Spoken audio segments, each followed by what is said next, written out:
أعوذ بالله من الشيطان الرجيم. بسم الله الرحمن الرحيم.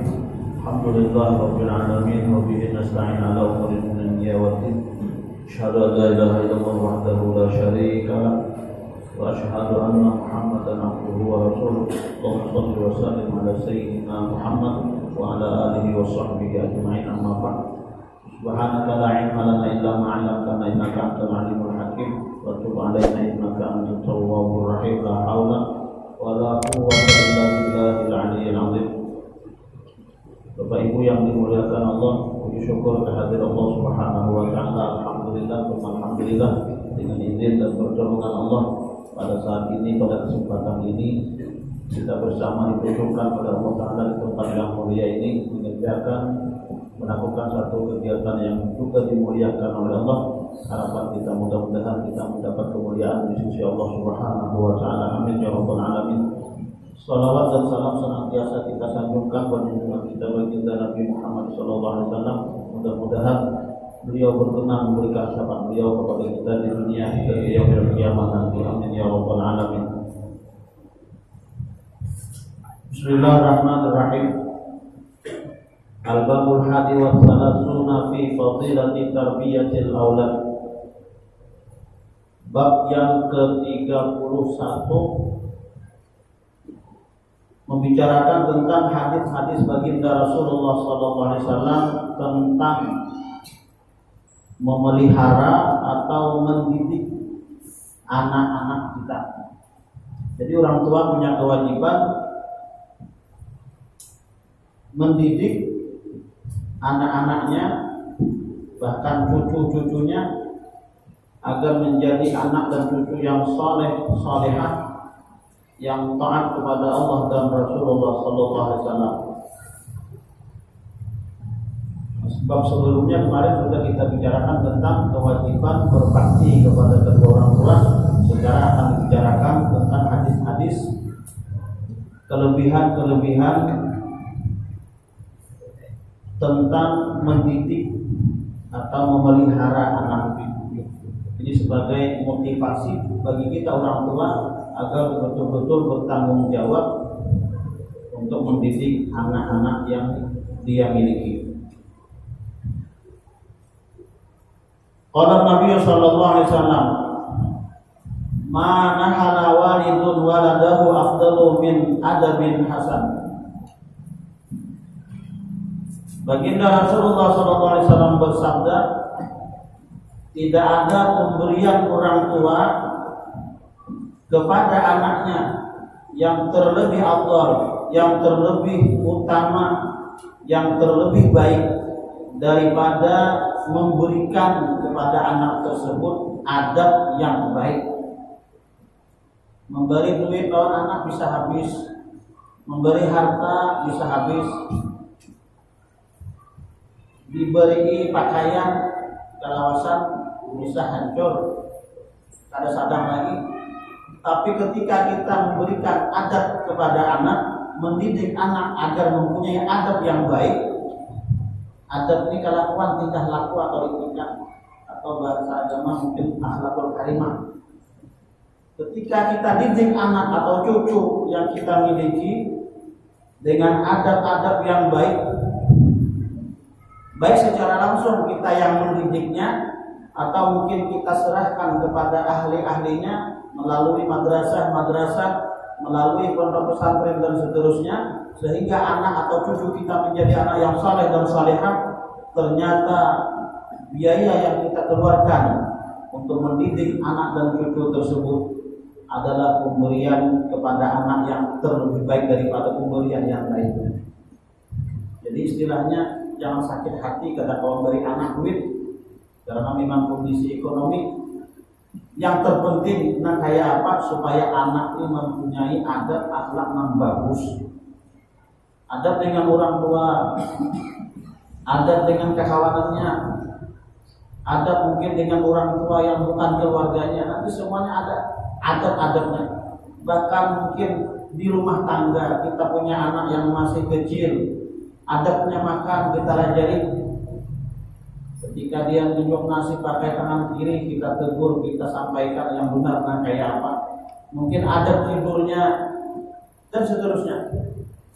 Bahkan nanti ada spesial bicara masalah anak, mungkin di dalam kitab ta'lim di antaranya nanti mungkin adab dengan gurunya, mungkin adab ketika berada di masjid dan seterusnya. Hal-hal seperti itu kita ajarkan kepada anak dan generasi kita. Ternyata itu adalah pemberian yang sangat berharga, tidak ada yang bisa mengimbanginya di sisi Allah Ta'ala. Yang mungkin selama ini kita tertutup mata untuk memberikan tersebut kepada anak. Kita bangga anak sekolah tinggi, minta maaf, mungkin dengan biaya yang sangat banyak, sampai anak mendapatkan gelar sesuai dengan harapan, namun ternyata dia tidak mempunyai adab yang sesuai disampaikan oleh baginda Rasulullah. Maka ini adalah satu hal yang sangat merugikan bagi kita sebagai orang tua. Maka baginda Rasulullah memberikan motivasi kepada kita, tidak ada pemberian yang lebih berharga dari orang tua kepada anak melebihi daripada didikan orang tua kepada anak dengan pendidikan adab-adab yang baik kepada anak tersebut. Ini sangat penting bagi kita. Ketika kita ingin bahagia, ketika di masa tua ingin bahagia, lebih-lebih ketika kita sudah meninggal dunia, ketika kita meninggalkan anak yang soleh, anak yang solehah dengan adab-adab yang baik, maka kita akan bahagia di alam kubur dan seterusnya. Karena anak yang kita tinggal ini bagus kelakuannya. Bahkan orang tua akan mendapatkan bonus dari Allah Ta'ala ketika anaknya menjadi anak yang soleh, sesuai dengan hadis Rasulullah di penghujung hadisnya, waladin solehin yad'ulah, anak yang soleh yang mendoakan kepada kedua orang tuanya ketika orang tuanya sudah meninggal dunia. Bahkan ada satu cerita, satu riwayat di zaman Nabi Musa alaihissalam, kita mengenal salah satu mukjizat daripada Nabi Musa, bisa mendengar, bisa mengetahui, dibukakan hijab oleh Allah Ta'ala, mengetahui keadaan seseorang di dalam kuburnya. Ketika suatu saat Nabiullah Musa berjalan melewati satu kuburan, oleh Allah Ta'ala dibukakan hijab kepada Nabi Musa. Nabi Musa melihat orang yang di dalam kuburnya sedang disiksa oleh malaikat-malaikat azab. Kemudian setelah beberapa waktu yang lama lewat, kembalilah Nabi Musa di tempat atau di kuburan tersebut, dan Nabi Musa dibukakan hijab oleh Allah Ta'ala kembali, melihat orang yang dalam kubur tersebut mendapatkan kenikmatan dari Allah Subhanahu wa Ta'ala, sehingga ketika itu Nabi Musa agak bingung. Dulu diazab, sekarang kenapa mendapatkan nikmat dari Allah Subhanahu wa Ta'ala?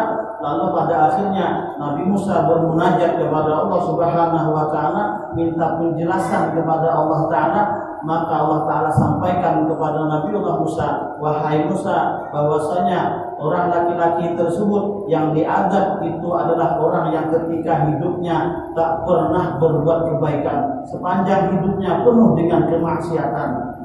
Kada pernah baik, mulai hidup sampai ke mati, kada baiknya aja, sehingga mendapat siksa di alam kubur. Namun ketika dia meninggal dunia, istrinya sedang hamil, berkhianat bini digawinya. Kemudian lahirlah anak tersebut, dididik oleh si istrinya dengan didikan yang baik, sehingga sampai anak tersebut bisa mengucapkan, bisa mengatakan Bismillahirrahmanirrahim. Dididik si anak tadi. Nah sisanya seorang sudah mati nih. Bini mendidik, istri mendidik anak yang lahir tersebut ketika si ayahnya, ketika suami meninggal dunia masih dalam perutnya, dalam rahimnya, dididik oleh si istrinya sampai si anak tersebut bisa membaca Bismillahirrahmanirrahim. Kata Allah Ta'ala, maka aku malu mengadab bapaknya yang sedang ada di alam kubur. Bayangkan, dengan sebab si anak bisa membaca Bismillahirrahmanirrahim, padahal dia tidak sempat mendidik anak tersebut dididik oleh istrinya, tapi anak itu adalah merupakan benih daripadanya. Ternyata ketika anaknya sudah bisa membaca bismillah, Allah Ta'ala angkat azab daripada orang tersebut. Bisa membaca bismillahirrahmanirrahim ya. Nah, ini disebutkan bahwasanya ini merupakan salah satu sifat rahmannya Allah. Ini luar biasa. Kada sempat mendidik, cuma bini aja mendidik. Cuma sempat tanam saham ya, mati orangnya. Maka itu Yakub yang mudahan mati sedikit kemudian kasihan bini. Bagaimana gitu?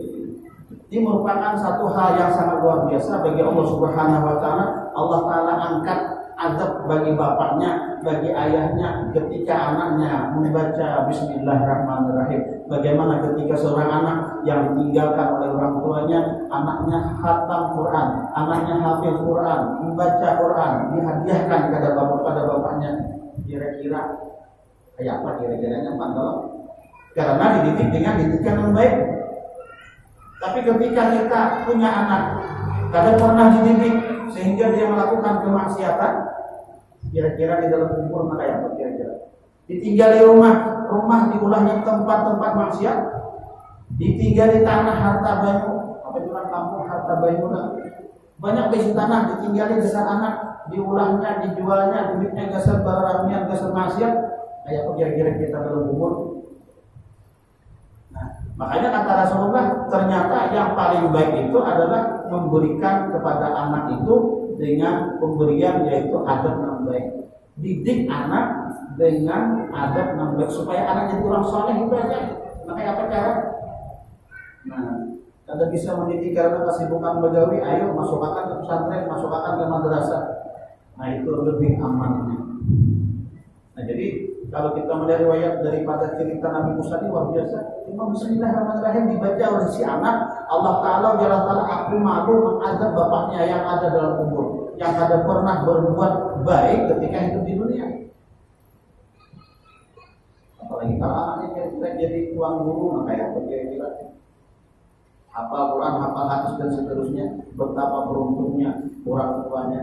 Apalagi orang tuanya memang orang tua yang saleh lebih dahulu. Wa qala sallallahu alaihi wasallam, baginda Rasulullah kembali bersabda, la ayyudabar rajulu waladahu khairun lahu min ayatasaddaqa bisa'in. Bahwasanya memberikan seseorang laki-laki, memberikan adab, mengajarkan adab yang baik kepada seorang anaknya ternyata lebih baik baginya daripada bersedekah setiap harinya satu sak. Berapa? Ada beberapa pendapat ya hampir 3 kilo lah. Kalau dihitung beras orang Banjar berapa? 3 kilo itu. Siap berapa? Ada 50.000 lah. Kan sekilo ini berapa beras siap? Paling mahal berapa beras? 50.000 3 kilo tak mau minta. Satu gantang fitrah 50.000 misalkan. Nah ternyata kita mendidik anak dengan didikan yang baik itu lebih baik daripada yang bersedekah setiap hari 50.000. 50.000 sehari sebulan berapa? 1 juta. 1,5 juta lah. Setahun berapa? 15 juta 10 bulan lah. 15 16 lah. Kali 10 tahun kan anak ya, anak 10 tahun masih anak orang. Yakin umur biar berapa kalau bersedekah segitu? Kira-kira lah 50.000. Bisa ya bersedekah 100.000 tapi sebulan sekali. Ini setiap hari bersedekah 1 sak. Sekitar 3 kilo beras dari 1 gantang fitrah. Ternyata dengan mendidik anak supaya anak menjadi anak yang soleh dan solehah itu masih lebih baik khair akhir mana sekian mubalagahnya lebih baik daripada bersedekah tadi 1 sak tadi atau sekitar 50.000 lah kita anggap.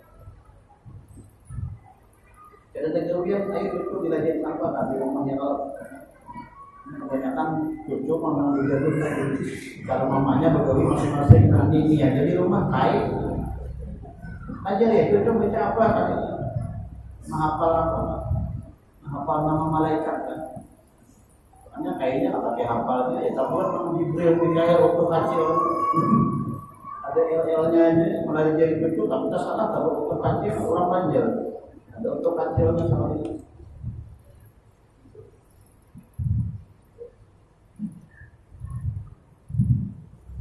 Jadi ini menunjukkan sangat pentingnya kita mendidik generasi kita, anak cucu dengan didikan yang betul-betul baik. Kenapa anak yang disuruh betul-betul harus kita didik?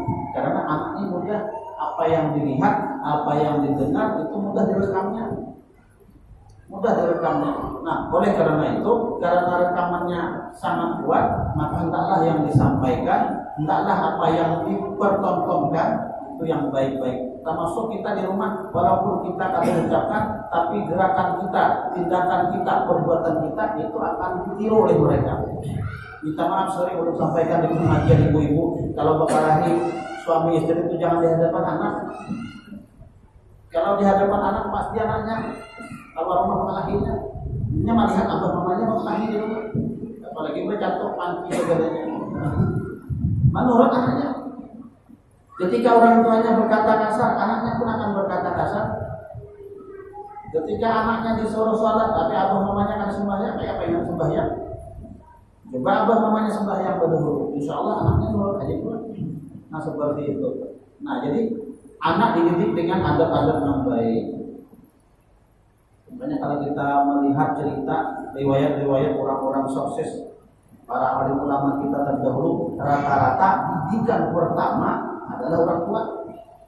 Terus umurnya atau yang lain-lain, kayak Haji Mahfud Amin pemangkihnya, ternyata didikan awal itu pasti orang tua. Nah baru setelahnya dengan guru-guru yang lainnya. Kita sekarang ini kadang-kadang masalahnya sarahkan ke guru mantap-mantap sudah. Nah, di rumah kita ada menjaga etikat yang baik, akhirnya anak itu lambat jadi orang baik. Abah mamanya di rumah makan minum berdiri, sementara gurunya setelah hari menyampaikan bahwasanya makan yang baik dan kayak gitu, jadinya bingung nama anak bujurnya. Bingungnya abah kanan bujurnya. Terus akhirnya yang benar jadi bingung anak bertolak-belakang. Wa qala sallallahu alaihi wasallam aqimu auladakum wa ahsinu adabahum. Ujar baginda Rasulullah, muliakan anak-anak kalian dan perbaikilah oleh kalian akan adab-adab mereka.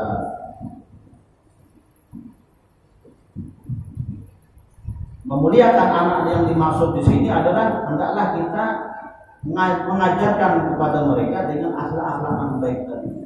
Nah, minimal di rumah itu mungkin baca-bacaan, mau tidur, anak makan, mau puisi, itu kan hal-hal yang kecil. Mungkin mau cerminnya, doa-doa yang pendek lah. Ini yang menjadi masalah orang tuanya bisa ada. Oleh kata bisa lalu kalian mengajarkan. Nah, naik ke motor, naik ke kendaraan, apa dibaca? OTW ya gitu. Kita tahu bacanya OTW ya. Jadi anaknya OTW juga.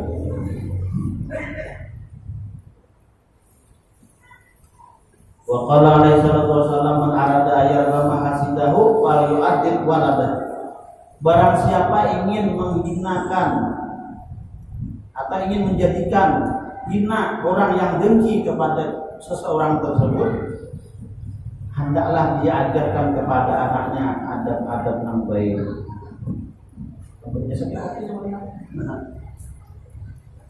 Wa qala alaihi salatu wasallam an-nazru ila wajhil awlad bisyukrin kan nazri ila wajhi nabiyyin.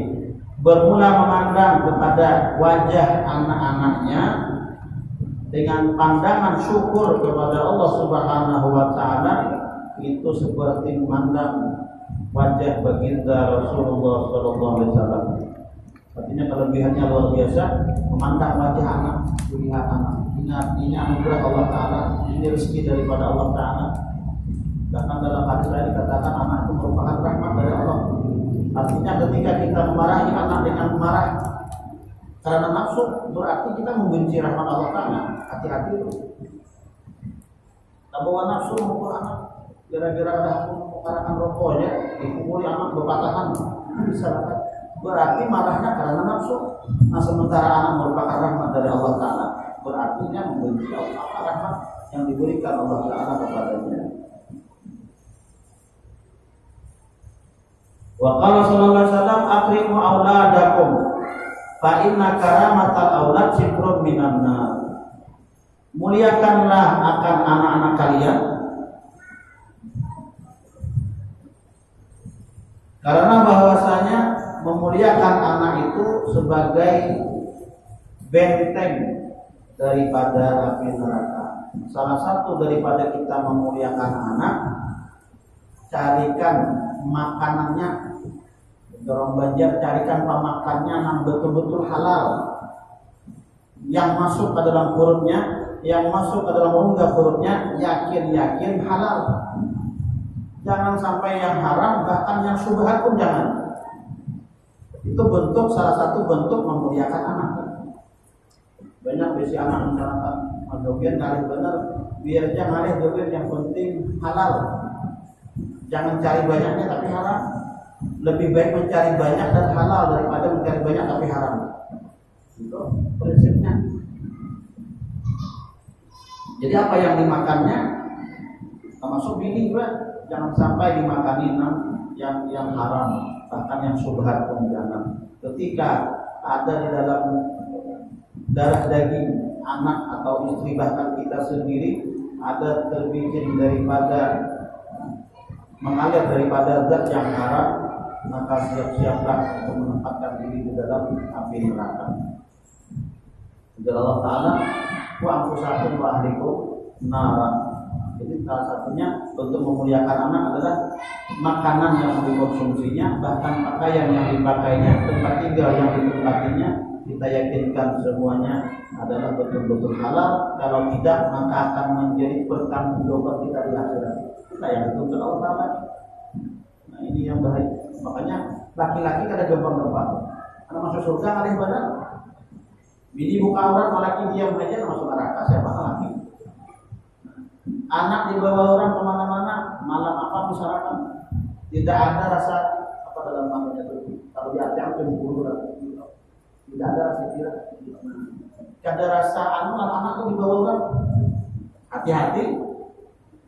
Jadi banyak celah kepada seseorang laki-laki, kepada seorang ayah, kepada seorang suami, banyak celah atau jalan menuju neraka itu banyak banget. Seorang ayah hanya memegang sebuah kopiah putih, tapi ini di belakang rumah siksi benar, mencungit dia tembak, mencungit apa? Membuat bini pemuncingan nih, nggak laki kopiah, ambil ini pakai rok pendek aja senang aja laki. Kemana pak? Sore-sore, hati-hati itu. Begabis dengan laki kopiah putih, tapi nabi ini pakai rok ada, auratnya terbuka. Hati-hati itu. Kewajiban kita sebagai seorang kepala rumah tangga. Nah, tapi ketika semuanya itu bisa kita atasi, bisa kita jaga, kita muliakan anak. Salah satunya tadi mungkin dengan menjaga makanannya, menjaga pakaiannya, jangan sampai melanggar syariat. Ternyata itu sitrun minan nar, menjaga kita, menghimbing kita daripada api neraka. Kalau ibadah yang lain misalkan, tetapi ada cuma sholat aja, nah wajib-wajibnya terjaga aja. Nah sunatnya kalau sempat sibuk bergaul aja mencari anak halal besar anak bini tadi. Ternyata itu sudah mencukupi untuk menghinding kita daripada api neraka. Wa qala sallallahu alaihi wasallam al-auladu hirzun minan nar wal aqlu ma'ahum bara'atun minan nar wa karamatuhum jawazun ala sirat. Bermula anak-anak itu hirzun minan nar, pemelihara daripada api neraka. Wal aklu ma'hum bara'atun minan nar, makan bersama mereka kita merupakan kelepasan daripada api neraka. Bagus orang dahulu bila habis mati makanan. Kalau pula anak hitung berapa? 7, 1 lagi baru datang mobil. Ini anaknya 8. Pas datang soalnya sambilan bertambah orang yang berbuat. Nah, makan dengan anak.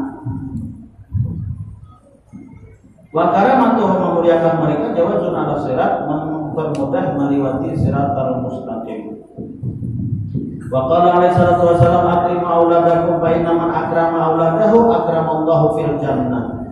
Muliakan anak-anak kalian, maka bahwasanya orang yang memuliakan anak-anaknya, Allah Ta'ala akan memuliakan dia di dalam surga. Kalau ada dosanya pun dosanya diampuni oleh Allah Ta'ala dengan sebab dia memuliakan anak, bahkan membahagiakan hati anak gitu. Sudah menghapus dosa. Maulah anak bahagia, anak banyak maulah kita bahagia, itu sudah wajibannya. Masalah birrul walidain ini masalah orang tua masih. Jadi pernah di zaman Sayyidina Umar, kalau tidak salah, Sayyidina Umar ini, di zaman Sayyidina Umar ini ada laki-laki datang melawan Sayyidina Umar melaporkan bahwasanya anaknya apa nih bahasanya durhaka lawan abahnya nih. Ada menurut lawan abahnya durhaka, menyakiti hati lawan abahnya tadi. Lalu oleh Sayyidina Umar ditanya kepada anaknya, durhaka tinggi jalan si anaknya abah ikam kada melajari nang baik kan ada melajari. Jadi jauh saya dinamakan wajare nyadurhaka karena kada diajari. Jadi kesalahan dari kita karena kada melajarinya, wajare aja kada bisa jadi orang baik tadi. Nah jadi ketika kita memuliakan anak kita, maka Allah Ta'ala akan memuliakan kita di dalam surga. Bahkan bisa menjadikan ketika kita menjadikan anak-anak kita bahagia, senang dengan perbuatan kita, mungkin semacam ada apalah bahasnya malam mampam saat dibawa anak perjalanan kan, dibawa itu perjalanan kan kemana, misalkan ke tempat-tempat mungkin biasanya anak-anak main odong-odong kan, anak-anak itu jangan jalan-jalan kayak dari itu benar begini. Main odong-odong ini, nah harus saja kan sekali. Ternyata membahagiakan, menyenangkan hati anak atau cucu tadi itu merupakan penghapus dosa. Sudah sering disampaikan di zaman Rasulullah ada seorang laki-laki datang kepada Rasulullah nangis-nangis. Adakah ya Rasulullah cara supaya ulun ini diampuni dosa? Ya Rasulullah, dosa apa kan? Pokoknya dosa ulun itu banyak banget. Dosanya apa? Kata awal belum mengisahkan, sumpah belum mengisahkan. Pokoknya dosa belum banyak. Amun kayak ujar Nabi kita, amun kita pada mengisahkan, kita pada dosa di sini. Berjauh saja. Aku takut kata Rasulullah kalau Allah Ta'ala menurunkan azab di tempat ini dengan sebab dosa kami yang sangat banyak tersebut. Lalu orang keluar dari tempat Rasulullah dengan perasaan ada putus asa. Karena Rasulullah ada memberikan solusi yang tepat. Karena ada keputusan Pak. Nah, lalu tak lama kemudian datanglah Sayyidina Jibril kepada baginda Rasulullah menyampaikan salam dari Allah Subhanahu Wa Taala. Jadi ujar Allah Taala, wahai Muhammad, ujar Allah Taala, engkaukah yang mengampuni dosanya? Engkaukah mengampuni urusan dosa? Perlu kau ketahui wahai Muhammad, kata Jibril, ujar Allah Ta'ala, dosa laki-laki itu semuanya sudah diampuni. Memang banyak dosanya, tapi diampuni Allah Ta'ala sudah. Lalu ujar Nabi, kalau memang diampuni, apa amalan orang itu?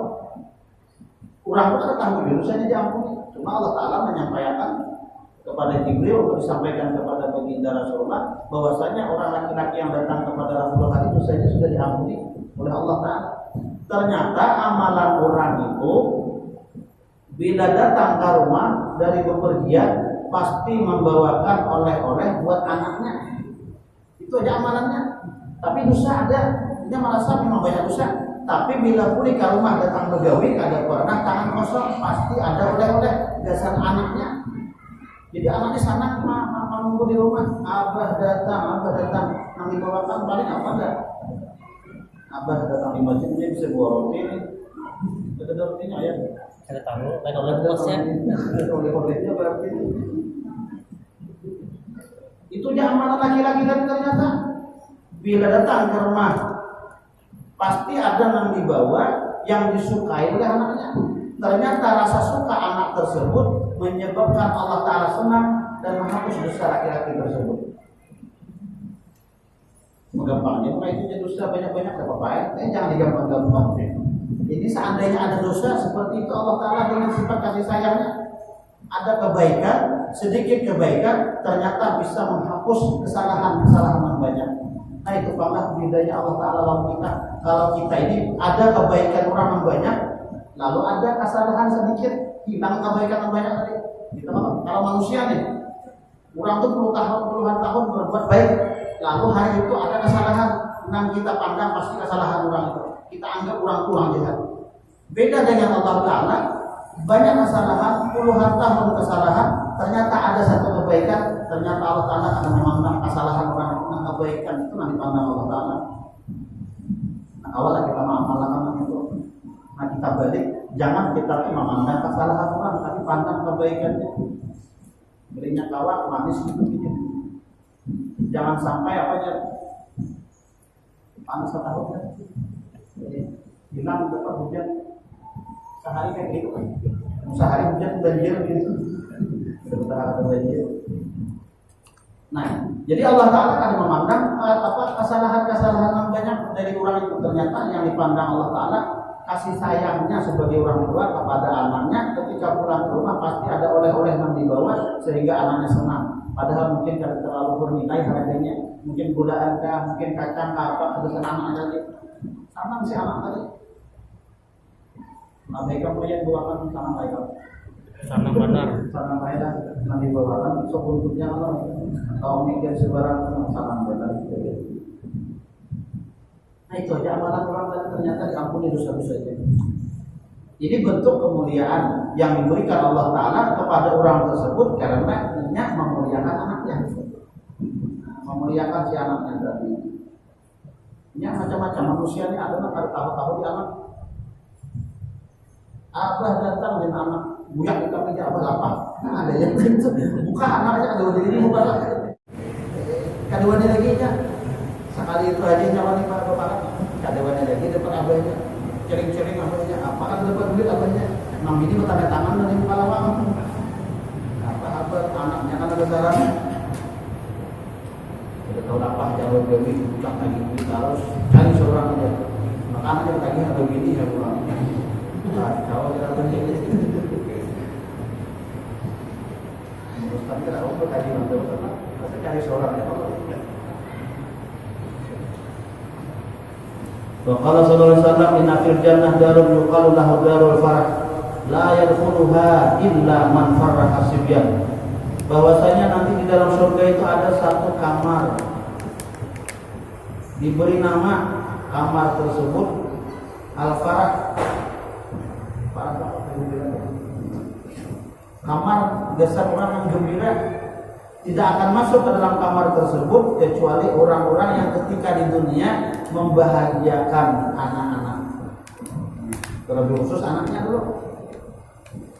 Nabi yang basic duit 5.000 nih, membahagiakan anak awal, membahagiakan bini kan awal 5.000 mana masih. Namun anak masih awal.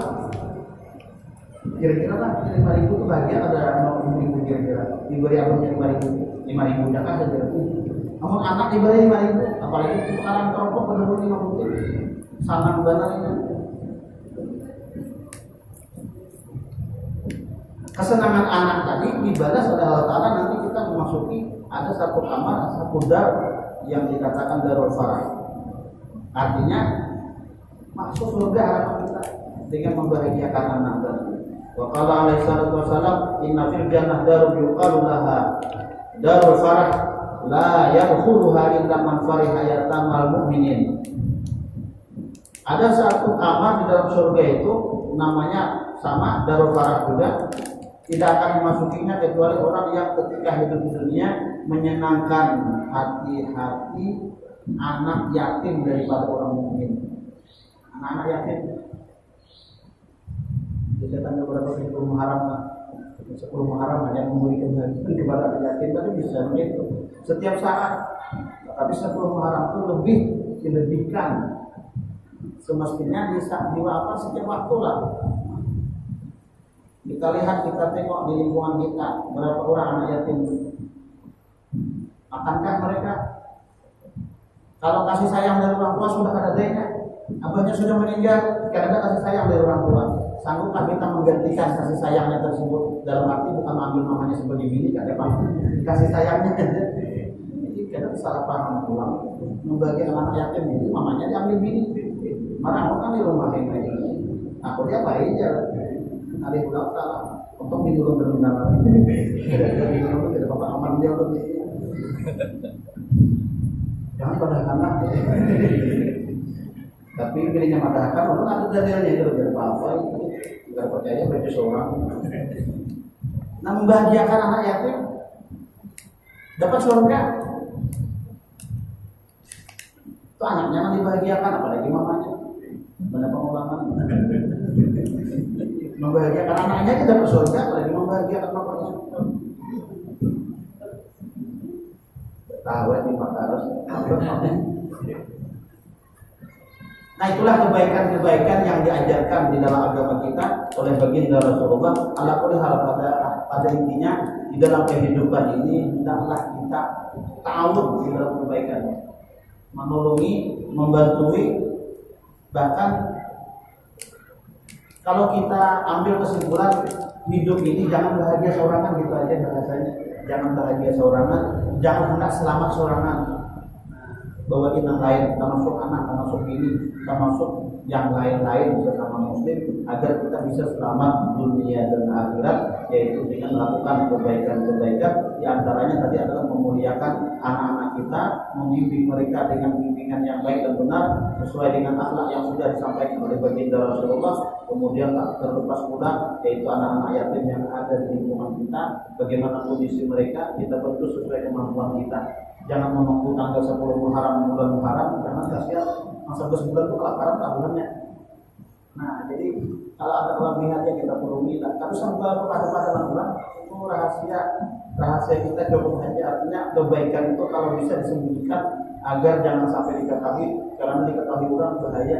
Kalau ada kesombongan, kalau ada sumbangan, lebih baik disembunyikan kebaikan itu. Allah Ta'ala tetap melihat dan Allah Ta'ala tak menyia-nyiakan kebaikan walaupun sekecil apapun juga. Baik, apa yang kita Al-Quran itu kan, pemayah malmis pada daratin khairai jalan, pemayah malmis pada daratin syaraya. Demikian beberapa hal hadis baginda Rasulullah yang bisa disampaikan dalam kesempatan ini. Mudah-mudahan kita berdoa anak cucu kita menjadi anak cucu yang saleh dan salehah, yang membahagiakan kepada kita, yang membawa keselamatan kepada kita di dunia dan di akhirat, dan mudah-mudahan kita semua mendapat kebahagiaan keselamatan dunia dan akhirat dalam keadaan beriman, meninggal dunia dalam keadaan beriman husnul khatimah. Mudah-mudahan kita terkumpul di dalam surganya Allah bersama baginda Rasulullah SAW. Amin ya rabbal alamin. Ala hadhihi wa kulli sholihah al-fatihah. Ya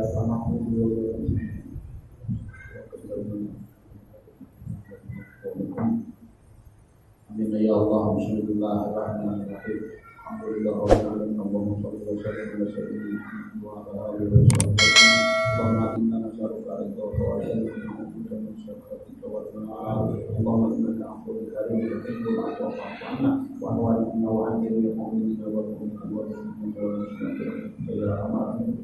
Allahumma ja'alna wa dhurriyyatina min ibadika shalihin. Allahumma ja'alna wa dhurriyyatina min ibadika shalihin. Allahumma ja'alna wa dhurriyyatina min ibadika shalihin. Rabbana atina fid dunya hasanah wa fil akhirati hasanah wa qina adzabannar. Sallallahu alaihi wa sallam wa ala alihi wa sahbihi. Alhamdulillah rabbil alamin.